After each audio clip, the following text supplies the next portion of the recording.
오늘 찬양을 드리기 전에 시편 147편 1절과 12절의 말씀을 드리겠습니다. 할렐루야, 우리 하나님을 찬양하는 일이 선하며 찬송하는 일이 아름답고 마땅하도다. 예루살렘아, 여호와를 찬송할지어다. 시온아, 내 하나님을 찬양할지어다. 우리 다 같이 일어나셔서 찬양 드리겠습니다.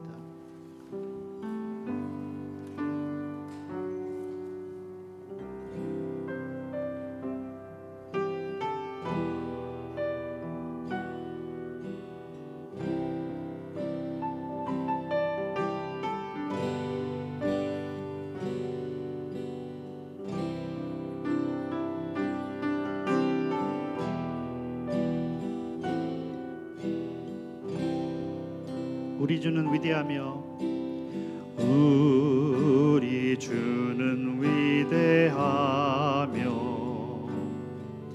능력이 많으시도다. 그의 지혜 무궁하며 인자는 영원하도다. 상한 자들 고치시며 상처를 싸매시도다. 별들의 수를 세시며 이름을 붙이셨도다. 그가 구름으로 하늘을 덮으시며 땅을 위하여 비 준비하시니 예루살렘아, 여호와를 찬송할지어다. 내 하나님을 감사함으로 그 앞에 나가 주 임재 앞에 경배해.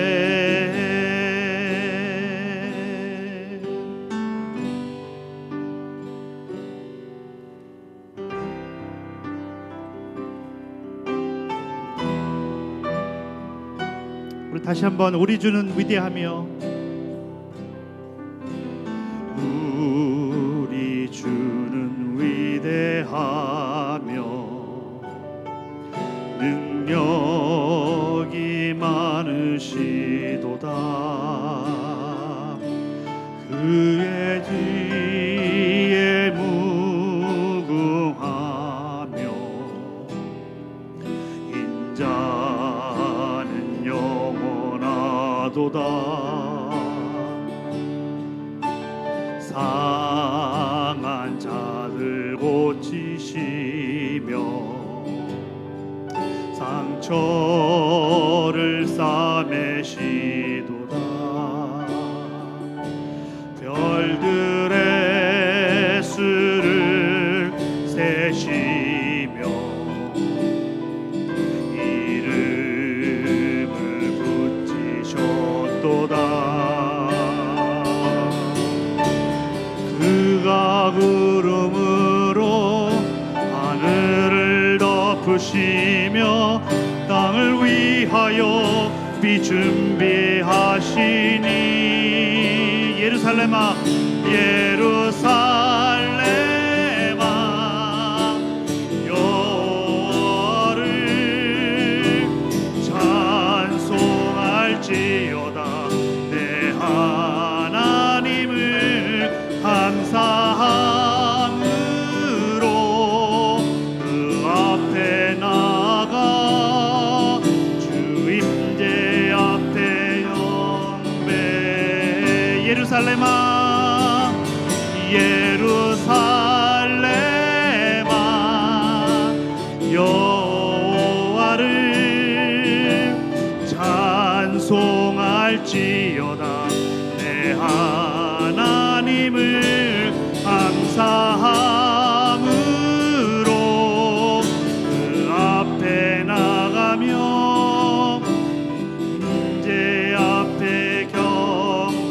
다시 한번 예루살렘아 예루살렘아 여호와를 찬송할지어다 내 하나님을 감사함으로 그 앞에 나가며 주 임재 앞에 경배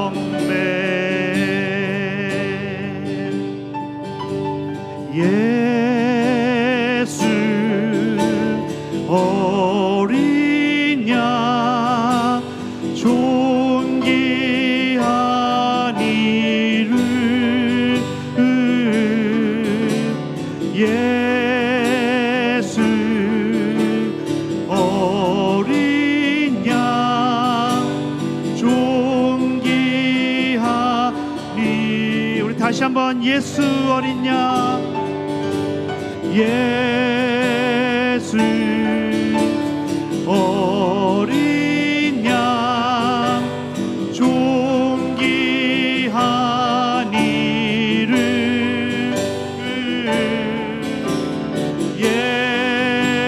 예수 어린 양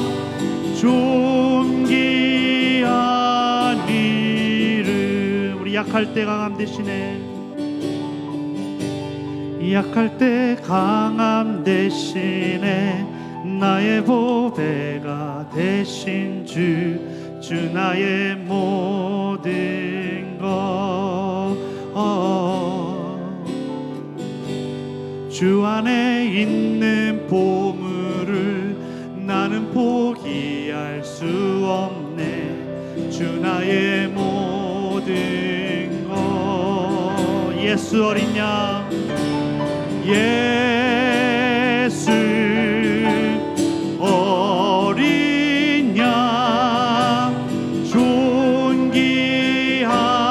이름 예수 어린 양 존귀한 이름 십자가 제사하셨네 주님의 이름 찬양해 주 나의 모든 것 쓰러진 나를 세우고 나의 빈잔을 세우네 주 나의 모든 것 우리 다시 십자가 제사하셨네 십자가 제사하셨네 주님의 이름 찬양해 주 나의 모든 것 쓰러진 나를 세우고 나의 빈잔을 채우네 주 나의 모든 것 예수 어린 양 예수 어린 양 존귀한 이름 예수 어린 양 존귀한 이름 예수 어린 양 예수 어린 양 존귀한 이름 예수 어린 양 존귀한 이름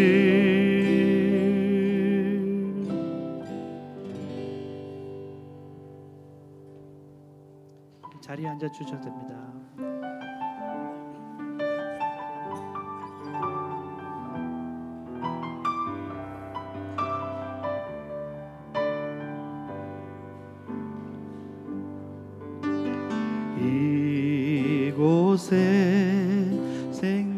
생명샘 솟아나 눈물 고짝 지나갈 때에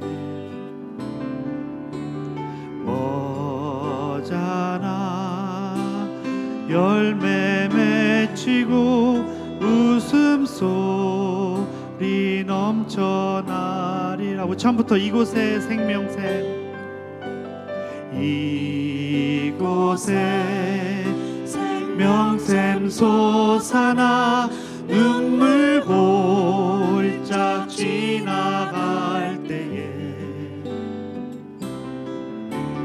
머잖아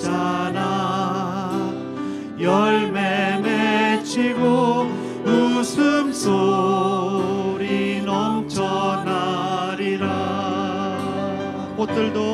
꽃들도 구름도 바람도 넓은 바다도 찬양하라 찬양하라 예수를. 하늘을 울리며 노래해 나의 영혼아 은혜의 주 은혜의 주 은혜의 주.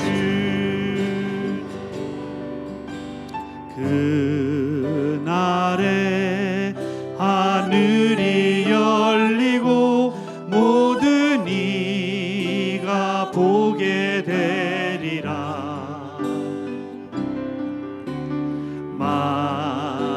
마침내 꽃들이 피고 영광의 주가 오시리라. 우리 꽃들도 구름도 바람도 넓은 바다도 찬양하라 찬양하라 예수를. 하늘을 울리며 노래해 나의 영혼아 은혜의 주 은혜의 주 은혜의 주. 우리 꽃들도 구름도 바람도 넓은 바다도 찬양하라 찬양하라 예수를. 하늘을 울리며 노래해 나의 영혼아 은혜의 주 은혜의 주 은혜의 주 은혜의 주 은혜의 주 은혜의 주 은혜의 주.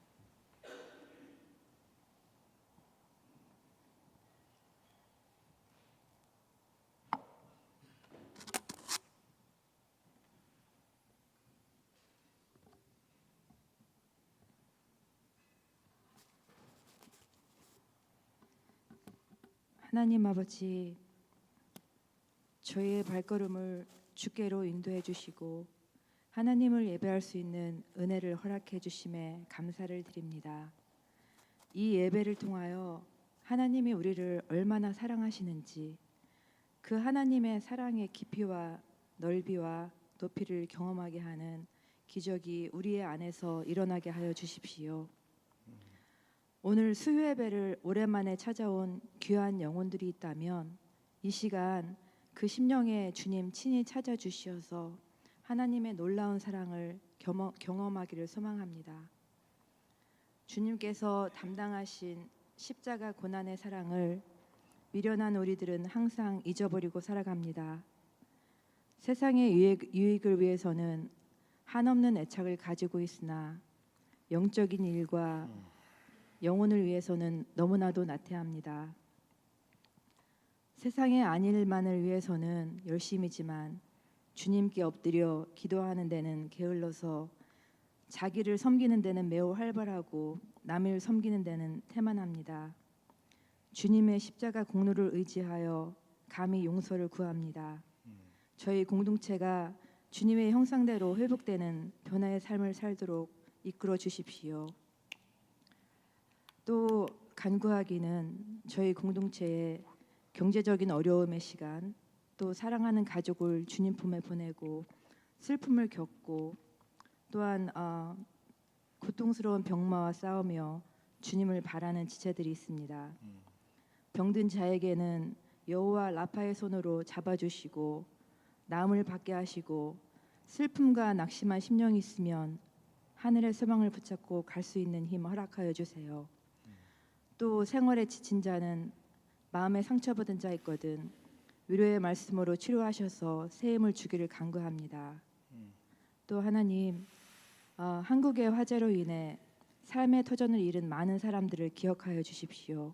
그리고 저번 주에 미얀마의 강진으로 도시가 초토화되었지만 아직 구조 장비와 의료품 등이 없어서 맨손으로 구조에 나선 대원들에게 힘과 지혜를 주시고 아직도 위험에 처한 자들의 생명을 건져주시고 속히 모든 필요가 공급될 수 있도록 길을 열어주시기를 간구합니다.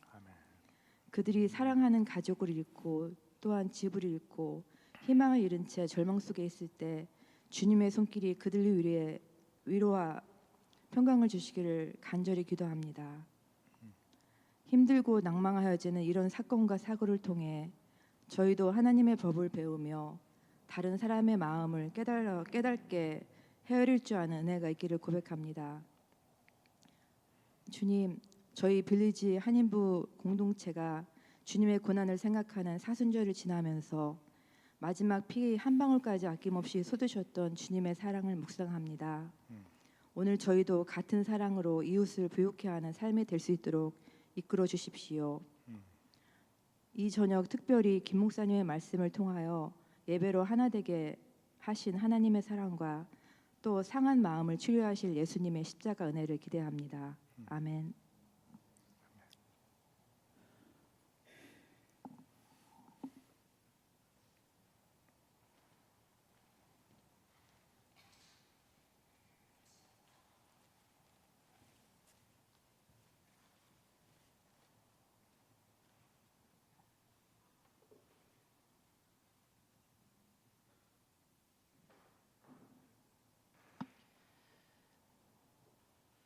요한계시록 2장 18절에서 29절. 드우아리라 교회의 심부름꾼에게 이렇게 써 보내라. 그 눈이 불꽃과 같고 그 발이 노새와 같으신 분, 곧 하나님의 아들이 이렇게 말씀하신다.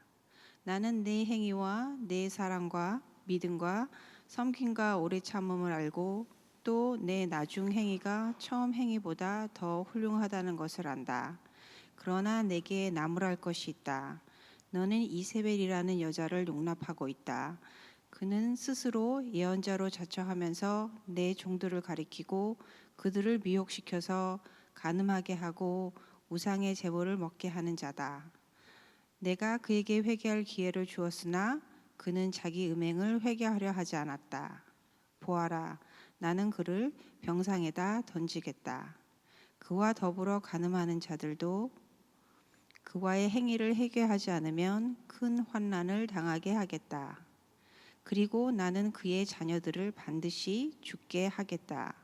그러면 모든 교회는 내가 사람의 생각과 마음을 살피는 분임을 알게 될 것이다. 나는 너의 각 사람에게 그 행위대로 갚아주겠다. 그러나 두아리라에 있는 사람들 가운데서 그의 가르침을 받아들이지 않는 사람들, 곧 사탄의 깊은 흉계에 물들지 않는 사람들인 너희 남은 사람들에게 내가 말한다.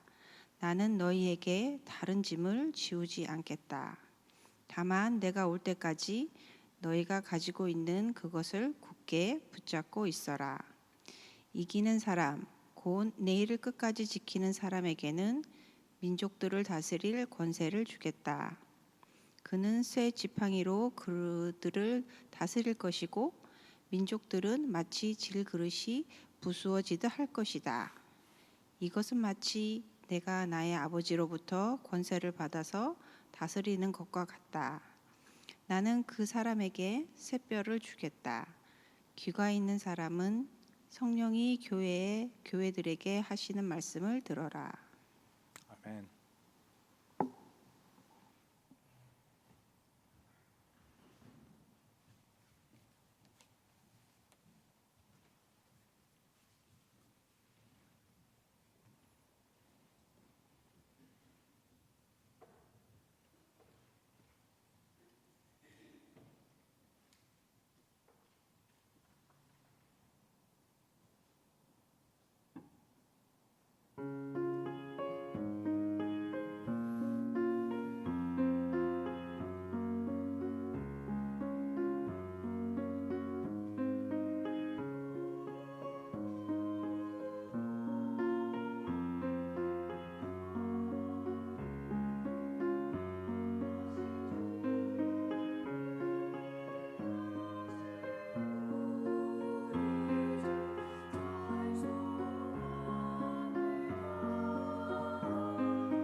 아멘.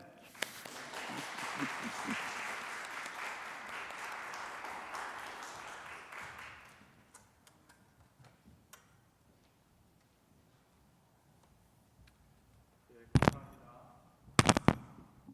특별히 빌리지교회가 자랑하는 아나파라 김창단이 찬양도 올려드리고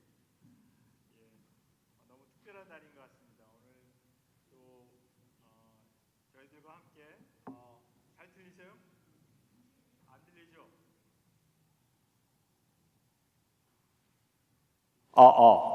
이제 제가 킨다고 하는 걸 껐군요.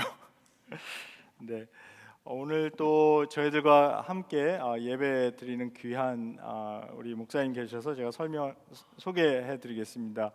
우리 교회에서 올해 그 Artist in Residence AIR 에어죠, 에어. 그래서 그 Artist in Residence로 이제 한 분을 뽑아서 저희 교회가 이제 어떻게 이 아트로 예배를 잘 드릴 수 있는 것인지, 또 교회 여러 이제 어떻게 우리의 마음을, 하나님을 예배하는 마음을 표현할 것인지, 그런 거를 이제 하는 프로젝트를 지금 진행 중인데, 그것을 위해서 멀리 미시간에서 우리 전웅식 목사님 우리랑 같이 이번 주에 오셨거든요. 다음 주 월요일까지 계실 건데 수요 예배에 참석해 주셨습니다. 한번 일어나시면 우리 박수로 환영하겠습니다.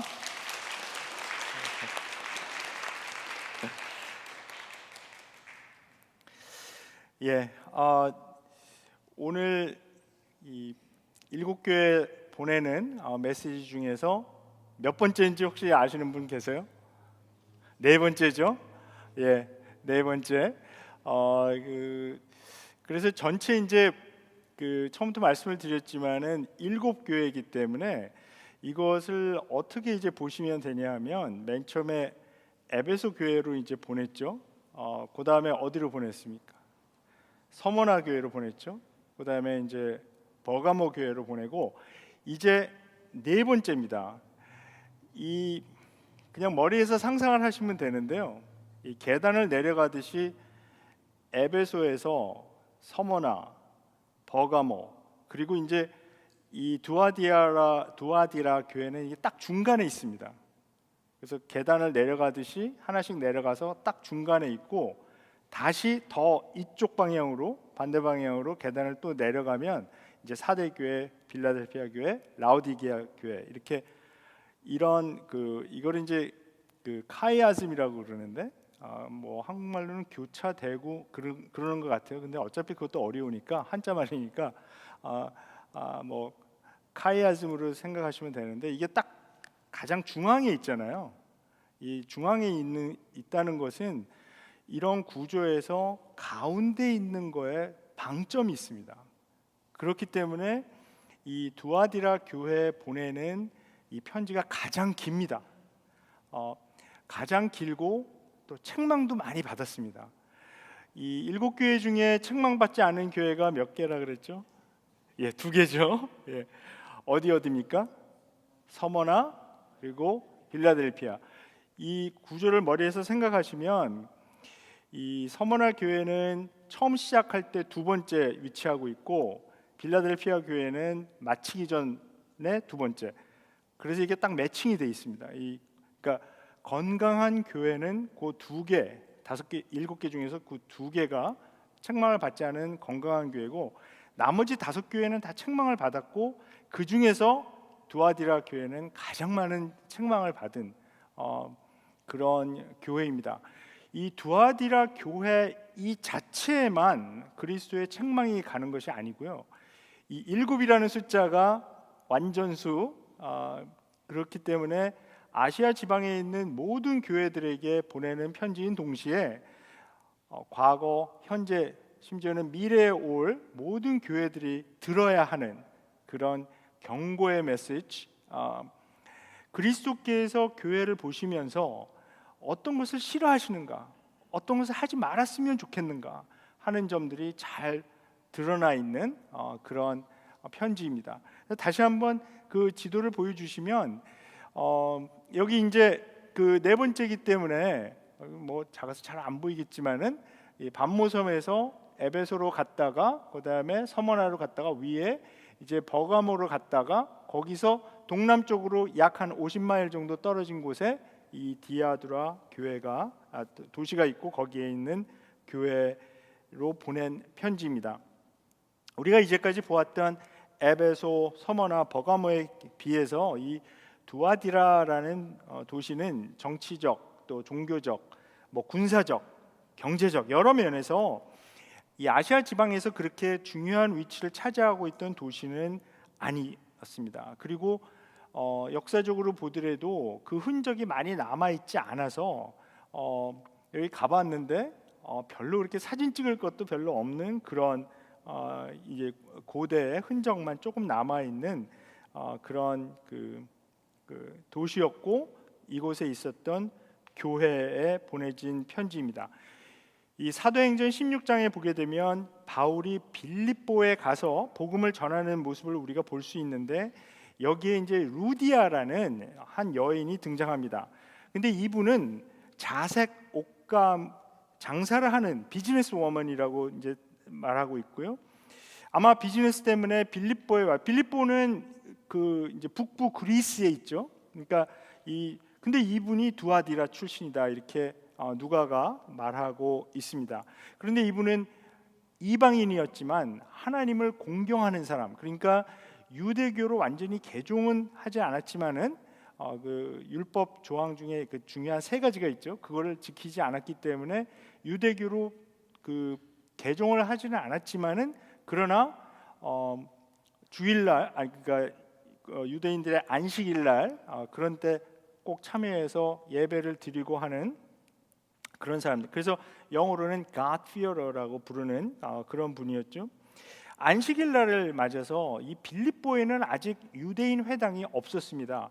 그래서 그 정결 의식을 위한 그 강가에서 유대인들이 모여서 기도하는 처소로 사용하곤 했는데, 그날 이제 안식일날 바울이 자기 일행과 함께 그 강가에 기도하는 처소로 갔을 때 이 루디아라는 여인을 이제 만나게 됩니다. 루디아는 바울이 전하는 예수 그리스도의 복음을 듣고 예수님을 받아들입니다. 그리고 자기만 받아들이는 것이 아니라 온 집안 식구들과 함께 세례를 받고 예수님을 믿게 되었습니다. 그리고 바울과 그 일행을 강권하여 자기 집에 묵게 하는 친절을 베풀었던 사람이었고요. 그래서 여기 9절에 나와 있는 대로 사도행전 16장 14절은 이렇게 말해줍니다. 그들 가운데 루디아라는 여자가 있었는데 그는 자색 옷감 장수로서 두아디라 출신이요 하나님을 공경하는 사람이었다. 주님께서 그 여자의 마음을 여셨으므로 그는 바울의 말을 귀담아 들었다. 이 두아디라는 여러 이제 상업이 발달한 곳으로 알려지고 있습니다. 그 중에서도 이 노슬, 브론즈죠. 노슬 가공하는 일과 자색 옷감을 만드는 공업은 이 두아디라의 아주 유명한 그 인더스트리였고요.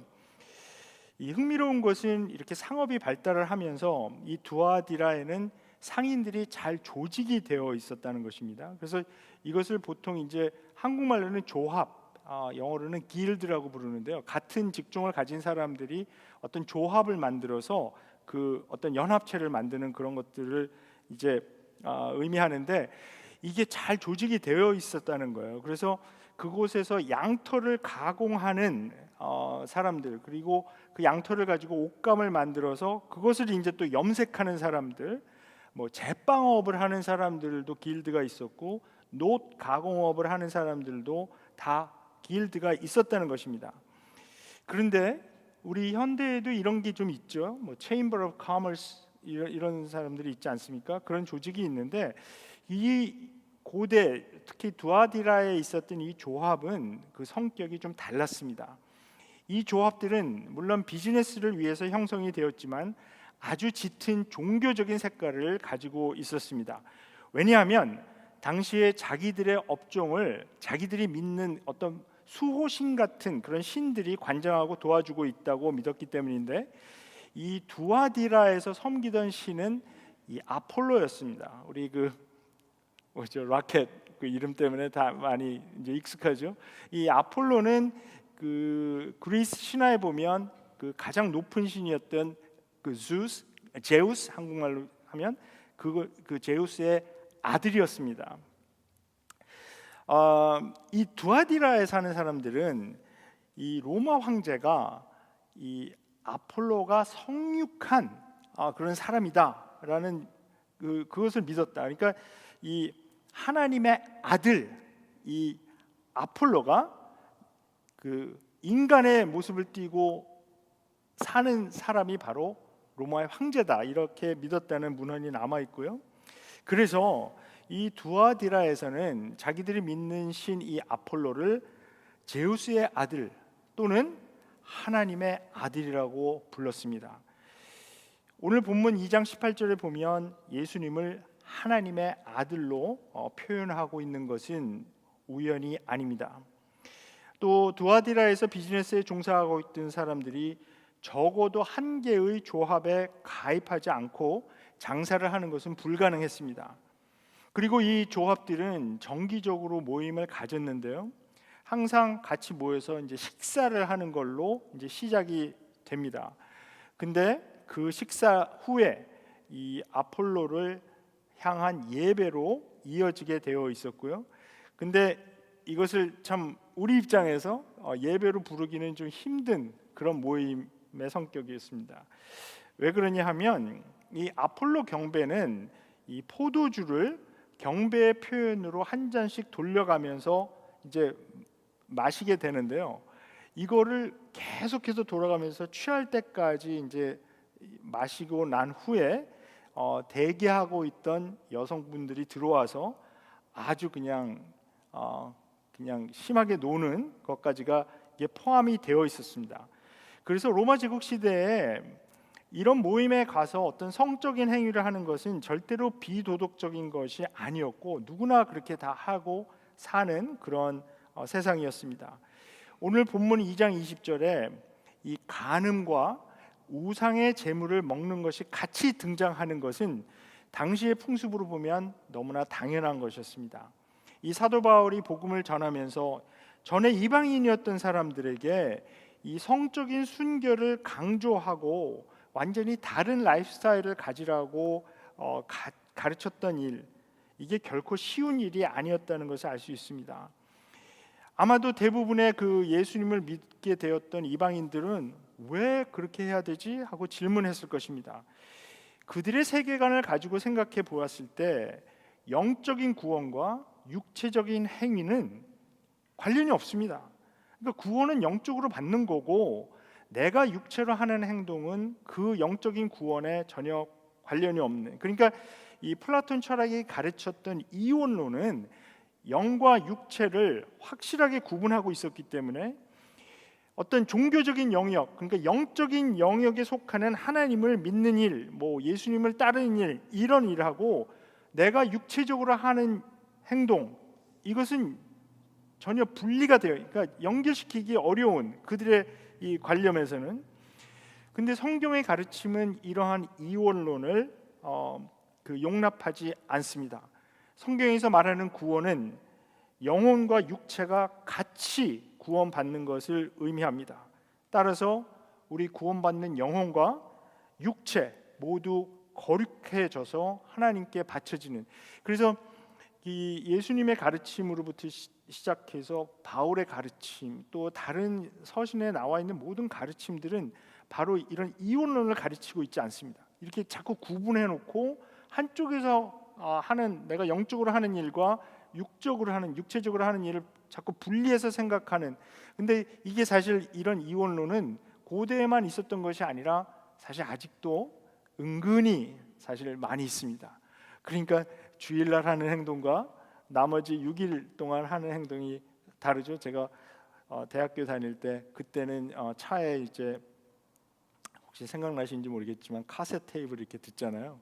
그 어떤 친구 차에 타게 되면 주일날 듣는 음악 그 카세트 테이프하고 주중에 듣는 음악이 이제 다른 거죠. 그렇죠? 실수로 이제 그거를 주일날 넣었다가 막 창피해하고 그런 일도 있었습니다.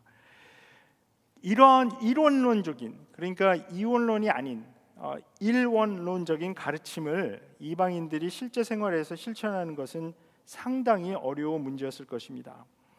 만약 두아디라에 살았던 그리스도인들이 이 조합 모임에 참여하지 않았다면 그들은 비즈니스를 하는 것을 굉장히 어려워했을 것입니다. 그때 만약 스스로를 예언자로 자처하는 한 지도자가 나타나서 해결책을 제시했다면 큰 인기를 끌었을 것입니다. 그 지도자가 이렇게 주장했던 것을 상상해 볼 수 있습니다. 사랑하는 성도님들, 너무 고민하지 마십시오. 우리가 이 조합 모임에서 하는 이 모든 행위들, 여기서 먹는 우리 음식, 여기서 뭐 아폴로 경배를 위한 그런 행위들, 이런 행위들은 우리가 육체적으로 하는 거니까 우리의 신앙과 아무 관련이 없습니다. 그냥 단지 먹고 살기 위해서 하는 겁니다. 비즈니스를 위해서 하는 겁니다. 하나님이 다 이해해 주실 것입니다. 우리가 받는 구원은 우리의 영혼에 국한되는 것이지 우리가 육체로 하는 일들은 아무 상관이 없습니다. 그러니까 마음 편하게 조합 모임에도 가고 아폴로 예배에도 참여하십시오. 그러니까 only business, it's not personal, 이렇게 생각하는 거죠. 왜 이런 상상을 제가 해봤을까요? 오늘 본문이 이 지도자를 이세벨이라고 부르고 있기 때문에 그렇게 상상해 보았습니다. 자, 이 두아디라에 정말 이세벨이라는 이름을 가진 어떤 지도자가 있었다고 상상하는 게 힘듭니다. 왜냐하면 이 이세벨이라는 이름은 구약의 한 인물을 상징적으로 이제 지칭하는 것이거든요. 이세벨이 누굽니까? 이세벨은 열왕기하 16장 이후에 등장하는 남편 이름 뭐였죠? 아합이죠. 예, 그 공처가의 어떤 그 모델이죠. 이 와이프를 무서워하면서 사는. 근데 이 아합 왕의 아내 이름이었습니다. 근데 이 이세벨이라는 분이 정말 대단한 분입니다. 성경에서는 이 이세벨이 시돈 왕의 딸이었다라고 소개하고 있는데요. 정치적인 이유 때문에 이스라엘의 왕 아합과 결혼했다고 했습니다. 그런데 이 이세벨이 자기가 섬기던 바알 신 숭배를 들여왔고 아합 왕을 완전히 자기가 믿는 그 종교 쪽으로 끌어들입니다. 그래서 아합 왕을 이제 움직여서 그 이스라엘의 바알 신전을 마구 지어 나갔습니다. 그리고 거기에 더해서 아세라 목상도 만들어 세우게 했다고 했습니다. 자, 우리가 이 구약 성경 우리 지금 이제 사무엘하 막 통독하는데 읽고 있는데 이제 앞으로 열왕기 상하 가면 이제 이 바알 숭배 사상, 아세라, 뭐 아소다롯이라고 나오는 데도 있고 이게 굉장히 많이 나오거든요. 그래서 제가 간단하게 말씀을 드리면 이거는 고대 종교에서 가장 유명했던 이스라엘 백성을 너무나 많이 괴롭혔던 그 우상이었습니다. 이 바알은 하늘의 신입니다. 아세라는 땅의 여신입니다. 그러니까 이게 둘이 파트너로 가는 거거든요. 이 바알은 풍요의 신, 다산, 이 곡식을 잘 자라게 해요. 그러니까 비를 관장한다고 생각했고요. 이 아세라는 이 땅에서 곡식을 나게 하는 그런 것을 관장하는 여신이었습니다. 이게 파트너로 가는데, 근데 이 바알 숭배 사상은 이게 사실 굉장히 난잡한 종교입니다. 왜 그러냐면 이 종교 사상 자체가 굉장히 성에 관계된 이 종교거든요. 그래서 하나님께서 이 가나안 땅으로 들어갈 때 이스라엘 백성에게 절대로 가나안에 그 사람들이 섬기는, 그러니까 농사를 짓고 있던 농경 사회에서 사람들이 고대 사회에서 뭐를 가장 중요하게 생각했겠습니까? 비가 굉장히 중요합니다. 비가 제때 내려야지 가뭄이 들거나 홍수가 나고 이러면 안 되거든요.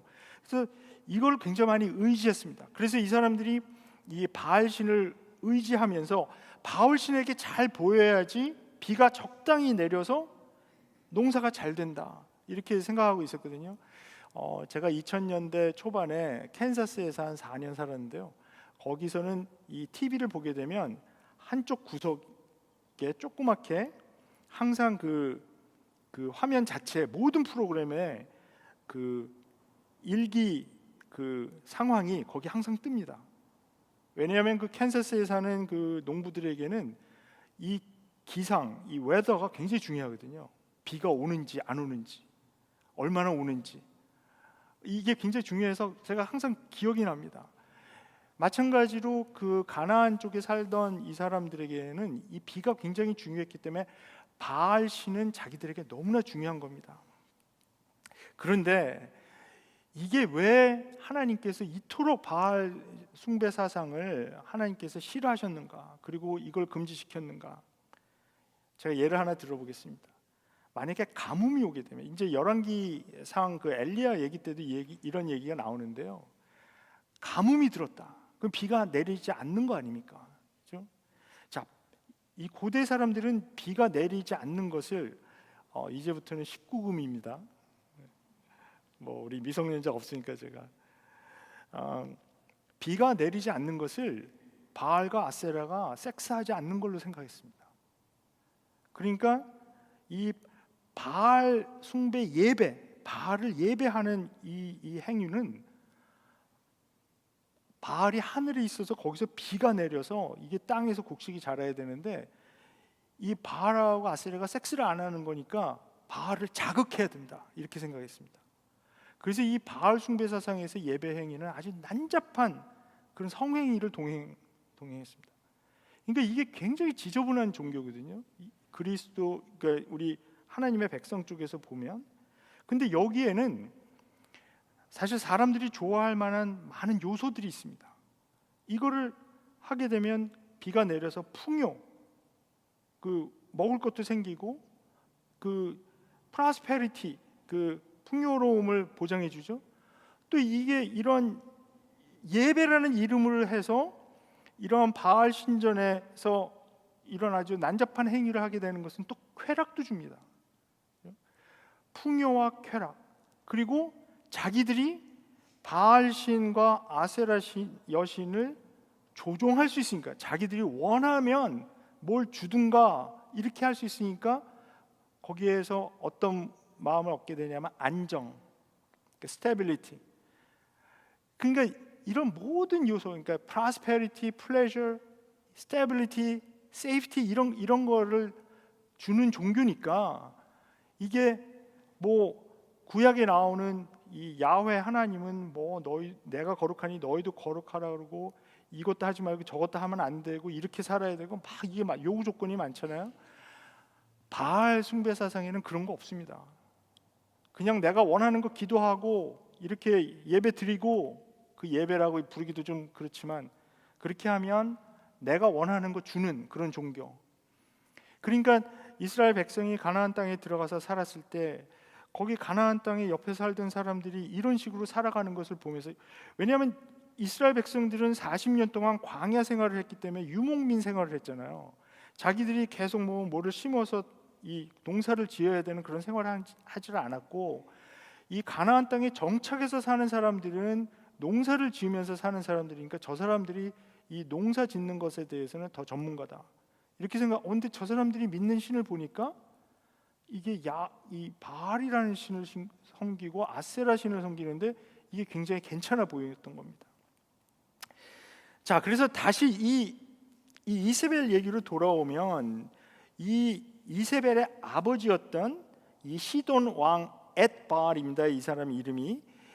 이 자는 원래 아세라 신, 땅의 여신을 섬기던 신전의 제사장이었는데 자기의 왕을 살해하고 왕위에 올랐던 자였습니다. 그러니까 이 사람의 딸이니까 이세벨도 그 가업을 이어받아서 여사제였을 가능성이 굉장히 높은데요. 근데 이 바알 신에 대해서 제가 많이 말씀을 드렸는데, 이 아세라 신은요 사실 고대의 유명한 여신이죠. 그래서 이 그리스 사람들은 이 아세라 신을 자기들의 이름으로 에프로데이테, 그 goddess of sex죠, 그걸로 불렀고요. 로마인들은 라틴어로 비너스라고 불렀습니다. 그래서 이제 고대의 어떤 그 비너스의 조각상도 많이 나오고 그림도 많이 나오고 그러지 않습니까? 뭐 고린도 같은 데에서는 바로 이 아프로디테를 자기들의 수호신으로 섬기고 그랬습니다. 아무튼 그래서 이게 다 연결이 되는 건데, 열왕기상 16장 33절은 이 이세벨 때문에 아합 왕이 저지른 죄악이 이스라엘의 어떤 왕들보다도 더 하나님을 진노케 했다고 기록하고 있습니다. 이 부분을 한번 같이 보겠습니다. 그는 느밧의 아들 여로보암의 죄를 따라 가는 정도가 아니라 오히려 더 앞질렀다. 그는 시돈 왕 엣바알의 딸인 이세벨을 아내로 삼았으며 더 나아가서 바알을 섬기고 예배하였다. 또 그는 사마리아에 세운 바알의 신전에다가 바알을 섬기는 제단을 세우고 아세라 목상도 만들어 세웠다. 그래서 그는 그 이전에 이스라엘 왕들보다 더 심하게 주 이스라엘의 하나님을 진노하시게 하였다. 이때가 이스라엘에게는 영적으로 가장 힘들었던 암흑 시기였습니다. 그런데 흥미로운 것은 이 이세벨이 상징하는 영성이었습니다. 이세벨이 아합 왕과 결혼했을 때 이스라엘 백성이 섬기던 이 야훼 신앙과 바알 신의 통합을 주장했던 것입니다. 그러니까 either or가 아니라 both and, 두 개 다 섬기자. 바알과 하나님 둘 다 섬기고 그거 어때? 왜 선택해야 되지? 그러니까 바울은 당시 이제 풍요를 상징하는, 그리고 또 이 농경 사회에서는 아이가 많을수록 굉장히 좋기 때문에 다산하는 것이 굉장히 중요하죠. 그래서 이 구약 성경에도 계속 보면 뭐 신약에도 그런 얘기가 나오긴 하지만은 보통 아이를 못 낳는 것을 하나님께 저주받아서 못 낳는다고 생각할 정도로 이 아이를 많이 낳는 거 굉장히 중요한데, 이 바알은 이런 거를 또 보장해 주는 그런 신이었습니다. 바알을 야훼 하나님과 같이 섬기는 것이 현명한 일이지 왜 하나만 섬기는가? 야훼 하나님이 빛까지 어떻게 할 수 있을까? 그러니까 자기들의 풍요로운 삶을 이 야훼라는 이 하나님이 보장하지 못할 거라고 그렇게 생각했던 것입니다. 근데 이 지점에서 굉장히 우리가 잘 생각해야 되는 점이 있습니다. 우리가 교회를 나오고 하나님을 믿는다고 하고 예수님을 믿는다고는 하지만 우리 마음속 가장 깊은 곳에 정말 우리의 생활을 위해서, 우리가 하는 경제적인 삶을 위해서, 우리가 살아남기 위해서 정말 누구를 의지하는가, 무엇을 의지하는가, 이것은 우리가 정말 깊이 생각해 봐야 됩니다. 보통 때는 잘 모르죠. 우리가 누구를 의지하는지. 근데 갑자기 뭐 경제적으로 어려워졌다든가 아니면 큰 결정을 내려야 한다든가 이럴 때 결국 그 결정을 내리는 것을 보면 우리가 정말 하나님을 의지하는가, 이런 경제 생활에서, 아니면 정말 하나님 아닌 다른 존재를 우리가 의지하는가, 이런 생각을 많이. 저도 이제 나이가 많이 들어서 이제 몇 년 있으면 은퇴를 해야 되는데 그럴 때 그런 생각 많이 하거든요. 그래서 요새 뭐 유튜브에서 뭐 리타이어먼 이런 거 찾아보고 그러는데, 근데 그때 뭐 먹고 살지? 이렇게 생각하면 정말 내가 무엇을 의지하는가? 이런 생각을 많이 하게 됩니다. 자, 그래서 이 이세벨이 그 상징하는 그 영성은 바로 두 개를 다 믿는. 근데 엘리야가 열왕기상 18장 21절에 굉장히 중요한 말씀을 합니다. 이 말씀 한번 같이 보겠습니다. 그러자 엘리야가 그 모든 백성 앞에 나서서 이렇게 말하였다. 여러분은 언제까지 양쪽에 다리를 걸치고 머뭇거리고 있을 것입니까? 주님이 하나님이면 주님을 따르고 바알이 하나님이면 그를 따르십시오. 그러나 백성들은 한마디도 그에게 대답하지 못하였다. 양쪽에 다리를 걸치고 사는 것, 이게 이세벨의 영성입니다. 이세벨의 영성은 양다리 영성입니다. 하나님도 믿고 바알도 믿고 하나님도 믿고 세상도 믿고. 저는 이게 24절에서 언급하고 있는 사탄의 깊은 흉계라고 생각합니다. 무엇하러 한쪽을 선택해서 믿는가? 양쪽에 다리 걸치고 필요할 땐 하나님 찾고 또 다른 땐 바알을 찾으면 되는 것을, 내가 필요할 땐 급해지면 하나님 찾고 그렇지 않을 때는 다른 거 의지해서 살고, 내가 정말 급해지면 하나님께 매달리고, 다른 평온할 때는 다른 거 의지하면서 살고. 근데 이 두아디라 교회는 칭찬을 받을 만한 좋은 영성을 가진 교회였습니다. 이 19절에 보면 주님께서 이렇게 말씀합니다. 나는 내 행위와 내 사랑과 믿음과 섬김과 오래 참음을 알고 또 내 나중 행위가 처음 행위보다 더 훌륭하다는 것을 안다. 이렇게 말씀합니다. 그러니까 이 교회는 원래 믿음과 행위가 일치된 좋은 신앙이 있었죠. 그들의 사랑, 믿음, 섬김과 오래 참음이 칭찬받았는데 에베소 교회는 처음 사랑을 버렸다 그랬잖아요. 그런데 이 두아디라 교회에서는 나중 행위가 처음 행위보다 더 훌륭하게 된 어떤 영적 성장을 이룬 교회였었습니다. 문제는 이세벨로 상징되는 혼합 신학을 용납한 것입니다. 아마도 이 지도자는 고차원적인 신학을 가르치는 것 같은 명성을 얻었을 것입니다. 이 사탄의 깊은 흉계라고 표현된 것을 봐서 아마 이 사람은 깊은 영성을 가르치는 것 같았습니다. 그것은 깊은 영성을 가장한 타협이었고 주님께서 용납하지 않으셨습니다.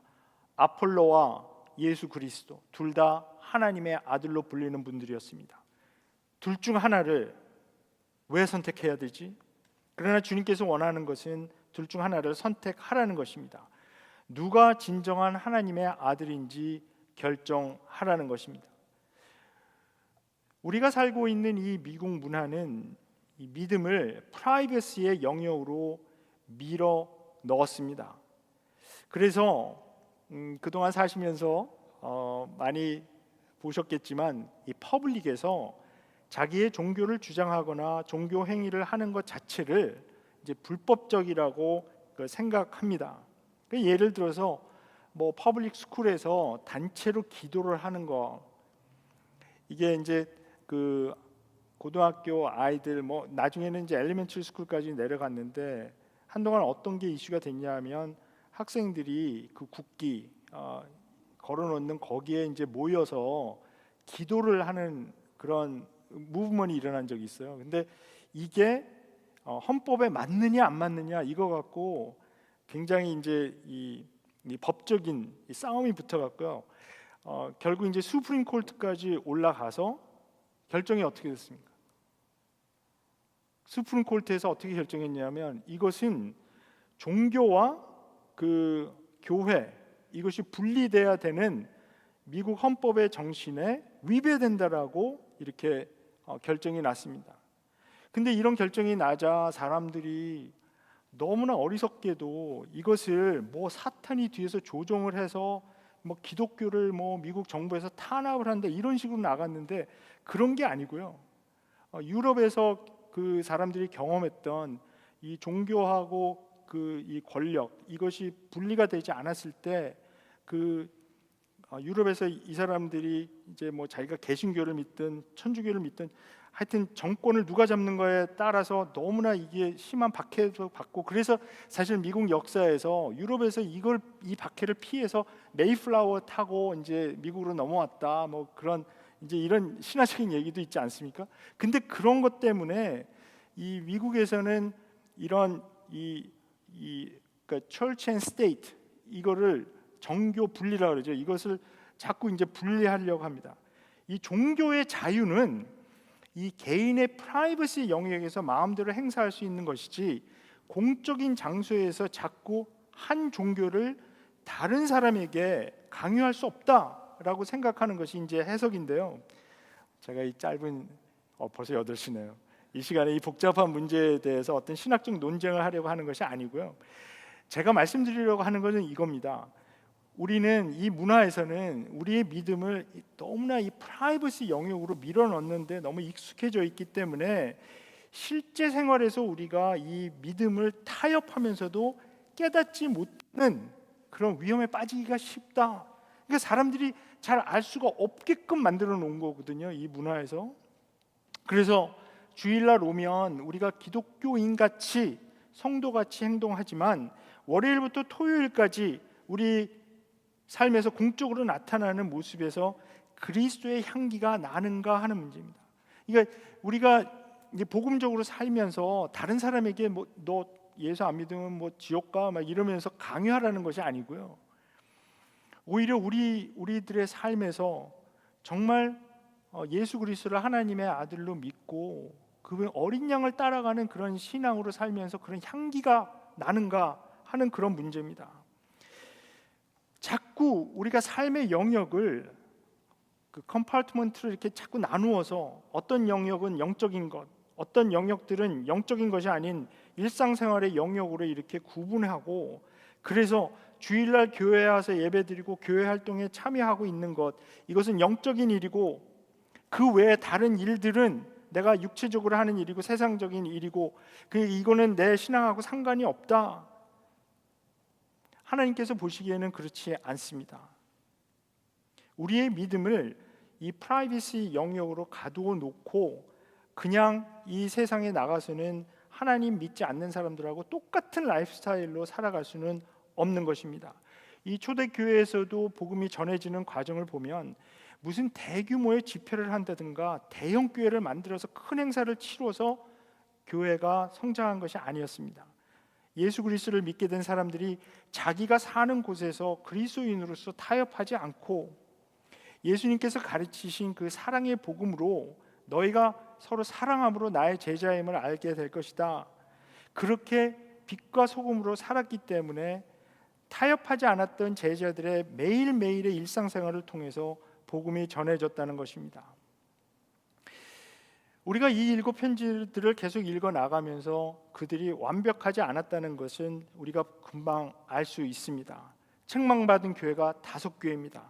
그러나 완벽하지는 않았지만 그런 책망이 이들 교회를 새롭게 하고, 항상 위험이 도사리고 있었고 교회들이 완벽하지는 않았지만 하나님을 향한 사랑과 끝까지 견뎌서 이기려는 그런 신앙이 있었습니다. 하나님께서 우리 성도님들에게 원하는 것은 바로 그런 끈질긴 신앙입니다. 이 요한계시록에서 계속해서 이 인내에 대해서 말씀을 하고요. 지난주에 우리 최 목사님께서 그 patient endurance, 그러니까 끈질긴 그 인내, 그것에 대해서 이제 말씀을 하셨는데, 이 사랑과 믿음과 섬김과 오래 참음, 이것으로 이 복음이 사실 전해진 거거든요. 두아디라 교회가 칭찬을 받았던, 그러니까 처음 행위보다 나중 행위가 더 훌륭해지는 신앙, 그것을 하나님께서는 보시기 원합니다. 오늘 만약 내 모습이 양쪽의 다리를 걸치고 머뭇거리고 있다면 한쪽에 걸쳐진 다리 거두고 두 발로 똑바로 서서 오직 예수님 어린 양만 따르는 우리가 되기를 원합니다. 그렇게 하면 예수께서 약속해 주신 것이 있습니다. 너희가 가지고 있는 그것을 굳게 붙잡을 때 어떤 약속을 주셨냐 하면 다스리는 권세를 약속하셨습니다. 그러니까 여기서 다스리는 권세라고 하니까 뭐 우리 그리스도인들을 전부 다 대단한 뭐 권력과 정치 지도자로 만들어서 뭐 다스리는 파워를 주시겠다, 그런 게 아니고 이것은 바로 어린 양의 섬김을 말씀하고 있는 것입니다. 그래서 여기 지금 이 말씀에서는 이제 그 시편 2편을 이제 그 인용을 하면서 그 방법으로, 어린 양의 방법으로 그 섬김의 리더십, 그러니까 섬김으로 다스리는 그것을 지금 말씀하고 있고요. 그리고 그들에게는 새뼈를 주시겠다, 새벽별을 주시겠다라고 말씀합니다. 이 새벽별은 이 계시록 22장 16절에 나오는 바로 예수 그리스도십니다. 이 새벽별은 가장 어두울 때 비춘다고 합니다. 가장 어려울 때 예수께서 함께 하셔서 극복하게 해 주신다는 약속입니다. 계시록의 메시지가 무엇입니까? 이 보이는 게 다가 아니다입니다. Things are not as they seem. 영적인 현실을 보아야 합니다. 하늘의 관점을 회복하고 양쪽에 다리 걸치고 아슬아슬한 서커스를 하고 있는 우리의 진정한 모습을 보고 결단해야 합니다. 그래서 우리는 양다리 영성을 거부하고 오직 두 발로 똑바로 서서 어린 양 예수만 따라가겠다, 그렇게 선언하신 것입니다. 하늘에서 요한이 들었던 큰 무리의 노래, 이 계시록 7장 9절과 10절에 나와 있는 이 노래인데요. 이거 읽고 제가 마치도록 하겠습니다. 우리 한번 같이 읽을까요? 시작. 2일 후에 내가 보니 각 나라와 족속과 백성과 방언에서 아무도 능히 셀 수 없는 큰 무리가 나와 흰 옷을 입고 손에 종려 가지를 들고 보좌 앞과 어린 양 앞에 서서 큰 소리로 외쳐 이르되 구원하심이 보좌에 앉으신 우리 하나님과 어린 양에게 있도다 하니. 구원하심이 바알에게 있지 않습니다. 구원하심이 이 세상에 있지 않습니다. 오직 구원하심은 보좌에 앉으신 우리 하나님과 어린 양에게만 있습니다. 아멘. 기도하겠습니다. 하나님 감사합니다. 저희가 하나님께 한 달이 또 세상에 한 달이 걸치고 사는, 그래서 머뭇머뭇거리는 그런 삶이 아니라 두 발로 똑바로 서서 어린 양 따라가며 오직 구원하심이 보좌에 앉으신 분과 어린 양께만 있다고 고백하며 삶으로 실천하는 저희로 삼아 주시옵소서. 하나님, 저희들이 요한계시록 계속 읽어 나갈 때 정말 주님께서 우리들의 삶과 우리들의 교회에 원하시는 것이 무엇인지 밝히 알아 순종하는 저희로 삼아 주시옵소서. 감사하신 예수님의 이름으로 기도합니다. 아멘.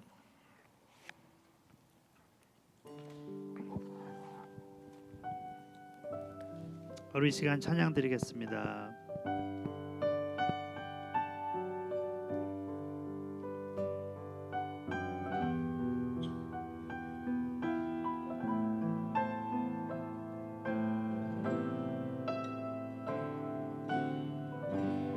십자가 그 사랑, 십자가 그 사랑, 멀리 떠나서 무너진 나의 삶 속에 잊혀진 주 은혜, 돌 같은 내 마음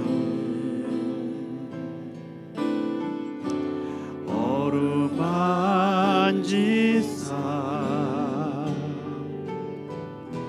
다시 일으켜 세우신 주를 사랑합니다. 우리 다 같이 일어나서 주 나를 보호하시고, 주 나를 보호하시고 날 붙드시네. 나는 보배롭고 존귀한 주님의 자녀라. 주 나를 보호하시고 날 붙드시리. 너는 보배롭고 존귀한 주의 자녀라. 주 나를 보호하시고, 주 나를 보호하시고 날 붙드시리. 나는 보배롭고 존귀한 주님의 자녀라.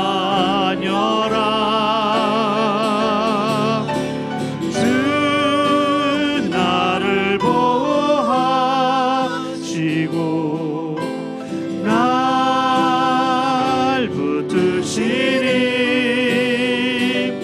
나는 보배롭고 존귀한 주의 자녀라. 축도로 마치겠습니다. 이제는 우리 주 예수 그리스도의 은혜와 하나님 아버지의 사랑하심과 성령님의 교제가 이제 양다리 걸치지 않고 두 발로 똑바로 서서 오직 어린 양만을 따라가기 원하는 우리 귀한 성도들 머리머리 위에 지금부터 영원까지 함께 하시옵기를 간절히 축원하옵나이다. 아멘.